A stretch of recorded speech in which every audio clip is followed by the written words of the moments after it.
Internet और किताबों से तरह तरह का ज्ञान प्राप्त करने के बाद हम अपने ही ज्ञान से इतने भरे होते हैं कि वही ज्ञान हमारे ध्यान में सबसे बड़ी बाधा बन जाता है। इस कहानी को आखिर तक सुनकर आपको जरूर ये एहसास होगा कि अपना ज्ञान खाली करना कितना आवश्यक होता है। दोस्तों, इससे पहले कि आप कहानी में खो जाएं, इस चैनल को सब्सक्राइब जरूर कर लें। तो चलिए कहानी शुरू करते हैं। ये कहानी 4 स्त्रियों की है जो आत्मज्ञान पाने के लिए भिक्षुई बनना चाहती थी। वो स्त्रियां काफी गुरुओं के पास जाती है, लेकिन कोई भी उन्हें दीक्षा नहीं देता।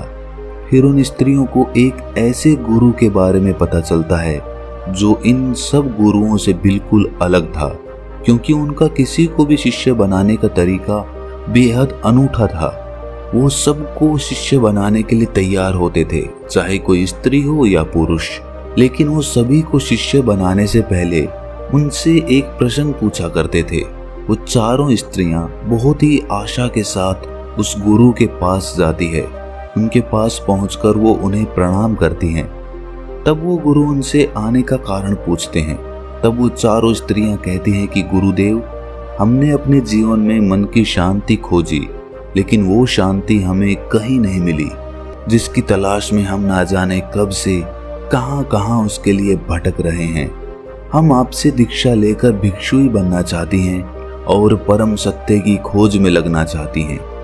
वो गुरु कहते हैं कि ठीक है, मैं तुम्हें दीक्षा दूंगा, लेकिन उसके लिए तुम्हें मेरे एक प्रश्न का उत्तर देना होगा। यदि तुम इस प्रश्न का उत्तर नहीं दे पाती तो मैं तुम्हें दीक्षा नहीं दूंगा। प्रश्न बहुत सरल है, क्या तुम तैयार हो? तब वो चारों स्त्रियां कहती हैं कि ठीक है गुरुदेव, हम तैयार हैं। वो गुरु कहते हैं कि ठीक है, फिर तुम चारों में से जो सबसे पहले उत्तर देना चाहती है वो यहाँ रुके, बाकी सब कुछ दूर पर जाकर खड़ी हो जाओ, ताकि वो ना तो प्रश्न सुन सके और ना ही उत्तर।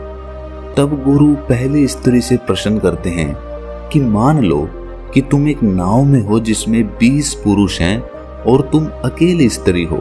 वो नाव समुद्र में खो गई है, दूर दूर तक कोई किनारा नजर नहीं आ रहा। अचानक तुम लोगों को एक अनजान टापू दिखता है। तुम लोग उस टापू की तरफ धीरे धीरे बढ़ने लगते हो। तुम ये बात जानते हो कि उस नाव में 20 पुरुष हैं और तुम अकेले स्त्री हो, और तुम सोच रही हो कि उस अनजान टापू पर पहुंचने के बाद तुम्हारे साथ क्या होगा। तब वो गुरु उस स्त्री से पूछते हैं कि तुम बताओ, उस परिस्थिति में तुम क्या करोगी? तब वो स्त्री कहती है कि मैं ऐसी स्थिति में अपनी इज्जत बचाने के लिए समुद्र में छलांग लगा दूंगी, अपनी जान दे दूंगी। शायद आप में से भी कुछ लोगों को उस स्त्री का उत्तर सही लगा होगा, लेकिन वो गुरुदेव उस स्त्री से कहते हैं कि तुम अब जा सकती हो, तुम्हारा उत्तर गलत है। जो हुआ ही नहीं उसके लिए तुम्हें अपने आप को दंड देने की क्या आवश्यकता है? उस स्त्री ने ये उत्तर बहुत सोच समझ कर दिया था, लेकिन गुरु कह रहे थे कि ये उत्तर गलत है, और वो स्त्री बहुत ही निराश होकर वहां से चली जाती है। तब दूसरी स्त्री आती है। गुरुदेव उससे भी यही प्रश्न करते हैं कि मान लो तुम एक नाव में जा रही हो, उस नाव में 20 पुरुष मौजूद हैं और तुम अकेली स्त्री हो। वो नाव समुद्र में कहीं खो गई है और उसे कोई किनारा नहीं मिल रहा।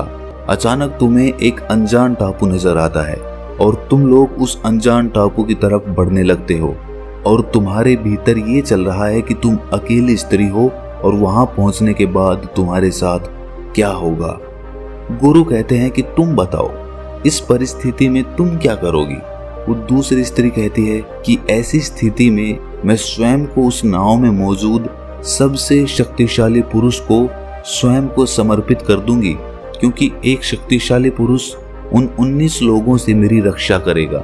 शायद आपको ये उत्तर सुनने में सही लगे, लेकिन गुरु उस दूसरी स्त्री को भी कहता है कि तुम जा सकती हो, तुम्हारा ये उत्तर भी गलत है।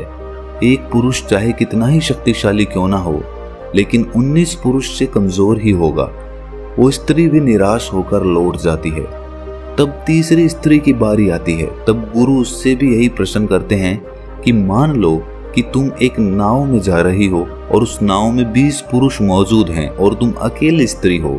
और वो नाव समुद्र में कहीं खो गई है, उसको कोई किनारा नहीं मिल रहा और अचानक तुम्हें एक अनजान टापू नजर आता है और तुम लोग उस टापू की तरफ बढ़ने लगते हो और तुम्हारे भीतर भी यही चल रहा है कि तुम उन 20 पुरुषों के बीच अकेली हो और वहां पहुंचने के बाद तुम्हारे साथ क्या होगा। गुरु कहते हैं कि तुम बताओ, तुम इस परिस्थिति में क्या करोगी। तब वो स्त्री कहती है कि बाकी सब तो ठीक है, 20 पुरुष हैं, मैं अकेली हूँ और नाव समुद्र में अनजान टापू पर खो गई है, परंतु इसमें समस्या क्या है। असल में वो स्त्री पेशे से एक वेश्या थी। वो कहती है कि वो पुरुष हैं और मैं स्त्री, वो अपनी जरूरत पूरी करेंगे और मैं अपनी, इसमें समस्या कैसी। तीसरी स्त्री का उत्तर सुनकर गुरु कहते हैं कि तुम्हारा उत्तर भी गलत है, जाओ और उस आखिरी स्त्री को भेजो। अब आखिर में वो चौथी स्त्री आती है। गुरुदेव उससे भी वही प्रश्न करते हैं कि मान लो कि तुम एक नाव में जा रही हो और उस नाव में 20 पुरुष मौजूद हैं और तुम अकेली स्त्री हो। वो नाव समुद्र में कहीं खो गई है, उसे कोई किनारा नहीं मिल रहा। अचानक तुम्हें एक अनजान टापू दिखाई देता है और तुम लोग उस टापू की तरफ बढ़ने लगते हो और तुम्हारे भीतर ये चल रहा है कि तुम उन 20 पुरुषों में एक अकेली स्त्री हो और वहां टापू पर पहुंचने के बाद तुम्हारे साथ क्या होगा। तुम बताओ, इस विपदा की स्थिति में तुम क्या करोगी। वो चौथी स्त्री अपने दोनों हाथ जोड़कर सर झुकाकर कहती है कि पता नहीं, मैं उस समय उस स्थिति में क्या करूंगी। तब गुरुदेव कहते हैं कि फिर जानने के लिए तैयार हो जाओ। जिसके पास पहले से ही कोई बनावटी उत्तर नहीं है, वही सच्चा उत्तर खोज सकता है। वो गुरु उस स्त्री को दीक्षा देते हैं और वो स्त्री परम सत्य की खोज में लग जाती है। एक बार एक आदमी किसी महात्मा से पूछता है कि महात्मा जी, मेरे जीवन में सब सुख सुविधाएं हैं, सब कुछ है, लेकिन फिर भी मैं दूसरों से ईर्ष्या क्यों करता हूँ। मेरे मन में ये ईर्ष्या का भाव क्यों पैदा होता है। वो महात्मा कहते हैं कि क्या तुम सच में अपने भीतर से ये ईर्ष्या का भाव खत्म करना चाहते हो। वो व्यक्ति कहता है कि जी महात्मा, मैं अपने जीवन से पूरी तरह से ये ईर्ष्या का भाव खत्म करना चाहता हूँ, क्योंकि इस ईर्ष्या ने मेरे जीवन को नरक बना रखा है। ये सुनकर वो महात्मा कहते हैं कि तुम्हारी सबसे बड़ी सफलता यही है कि तुम स्वीकार कर रहे हो कि तुम्हारे भीतर ईर्ष्या है। बहुत से लोग तो ये स्वीकार ही नहीं करते हैं। वो ये तो देखते हैं कि उन्हें पीड़ा है, लेकिन ये पीड़ा किस बात की है, किस कारण है, ये नहीं देख पाते हैं। वो महात्मा उस व्यक्ति से पूछते हैं कि ये बताओ कि जब तुम किसी गरीब को देखते हो तो तुम्हारे भीतर क्या भाव उत्पन्न होता है। वो आदमी कहता है कि दया का भाव। फिर महात्मा उससे पूछते हैं कि यदि तुम किसी अमीर और धनवान आदमी को देखते हो तो तुम्हारे भीतर क्या भाव उठता है। वो आदमी कहता है कि जब मैं किसी अपने जैसे धनवान आदमी को देखता हूँ तो मेरा मन कहता है कि मैं उससे और अधिक धन कमाऊं और अमीर बन जाऊं। तब महात्मा पूछते हैं कि यदि सामने वाला आदमी तुमसे अधिक धनवान हो तो तुम्हारे भीतर क्या भाव उठता है। तब वो आदमी कहता है कि तब मुझे लगता है कि मैं कैसे भी करके स्वयं से उसे पीछे छोड़ दूं, उसे आगे ना बढ़ने दूं। फिर वो महात्मा कहते हैं कि जब तुम उस सामने वाले आदमी की बराबरी नहीं कर पाते तब तुम्हारे मन में क्या भाव आता है। वो आदमी कहता है कि तब मुझे उस आदमी से ईर्ष्या होने लगती है। तब वो महात्मा कहते हैं कि बस इसी तरह ईर्ष्या का जन्म होता है। ईर्ष्या का अर्थ होता है अधूरापन। जब तुम्हें ये लगने लगे कि सामने वाले के जीवन में कोई कमी नहीं है तब तुम उस आदमी से ईर्ष्या करने लगते हो, क्योंकि तब तुम्हें लगता है कि उसके पास तुमसे कुछ ज्यादा है, जबकि उसके अंदर भी ये ईर्ष्या का भाव किसी और के प्रति उठता है। तब वो आदमी महात्मा से पूछता है कि महात्मा जी, मुझे ये तो समझ आ गया है कि ईर्ष्या होती क्या है, लेकिन मुझे ये नहीं पता कि ईर्ष्या खत्म कैसे होती है, आप मुझे ये बताएं। तब वो महात्मा कहते हैं कि ईर्ष्या का जन्म तुलना करने से होता है। जब तुम किसी दूसरे से तुलना करने लगते हो और स्वयं से ज्यादा उसके पास देखते हो तब तुम्हें अपने भीतर ईर्ष्या नजर आती है। इस ईर्ष्या को खत्म करने का एक ही तरीका है कि तुम सत्य को जान लो और सत्य यही है कि जिस प्रकार सूर्य की तुलना चंद्रमा से नहीं की जा सकती, ठीक उसी प्रकार किसी मनुष्य की तुलना किसी दूसरे मनुष्य से करना जीवन का अपमान होता है। क्योंकि जो आदमी अपनी तुलना किसी दूसरे के साथ करता है वो स्वयं का अपमान कर रहा होता है, अपनी सांसों का अपमान कर रहा होता है जो उसे मिली है।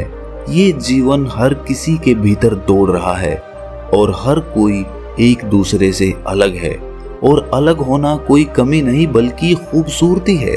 तब वो आदमी उस महात्मा से कहता है कि महात्मा जी, ये सत्य सुनने में तो बहुत अच्छा लगता है, लेकिन इसे जीवन में उतारना बहुत कठिन है। तब वो महात्मा कहते हैं कि इसीलिए कहते हैं कि सत्य को केवल सुनो नहीं बल्कि उसे अनुभव करो। तब वो आदमी कहता है कि महात्मा जी, सत्य को अनुभव कैसे किया जाता है? इस पर वो महात्मा कहते हैं कि जिस प्रकार तुम्हें अनुभव है कि आग का स्वभाव जलाना होता है, पानी का स्वभाव प्यास बुझाना होता है, ठीक उसी प्रकार इस मन का स्वभाव पता होना चाहिए। तुम्हें पता होना चाहिए कि ये मन कब किस प्रकार की चाल चलता है, क्योंकि ये मन ही है जो तुम्हें किसी और से तुलना करने पर मजबूर करता है, किसी से ईर्ष्या करने पर मजबूर करता है। वो आदमी उस महात्मा से पूछता है कि महात्मा जी, इस मन का स्वभाव कैसे पता चलेगा? तब वो महात्मा कहते हैं कि ध्यान के द्वारा। ध्यान ही एकमात्र ऐसा रास्ता है जिस पर चलकर आप अपने मन के भाव समझ सकते हो। इस पर वो आदमी कहता है कि परंतु ध्यान करना तो बहुत कठिन है। तब वो महात्मा कहते हैं कि ध्यान करना तो कठिन है, लेकिन उसे होने देना बहुत सरल है। वो आदमी कहता है कि महात्मा जी, ध्यान होने देने का क्या अर्थ है? वो महात्मा कहते हैं कि जब तुम ध्यान करने का प्रयास नहीं करते हो तब ध्यान खुद ब खुद होता है, जिस प्रकार सांसें खुद ब खुद चलती हैं। वो महात्मा उस आदमी से कहते हैं कि क्या तुम बिना कुछ किए एक जगह बैठ सकते हो? तब वो आदमी कहता है कि मैं बैठ सकता हूँ। वो महात्मा कहते हैं कि बस ध्यान के लिए इतना ही प्रयास चाहिए, बाकी उसके भीतर जो भी होता है उसे उसके हाल पर छोड़ दो। यदि तुमने इतना ही कर लिया तो ध्यान तुम्हारे लिए आसान होगा। ध्यान रहे, ध्यान तुम्हें करना नहीं है, उसे बस होने देना है। दोस्तों, कमेंट सेक्शन में आपके ध्यान में आने वाली बाधा को जरूर साझा करें, और अगर ये कहानी आपको अच्छी लगी तो इस चैनल को सब्सक्राइब कर लें और इस कहानी को अपने मित्रों के साथ साझा जरूर करें। तो मिलते हैं अगली कहानी में, तब तक के लिए अपना ख्याल रखें।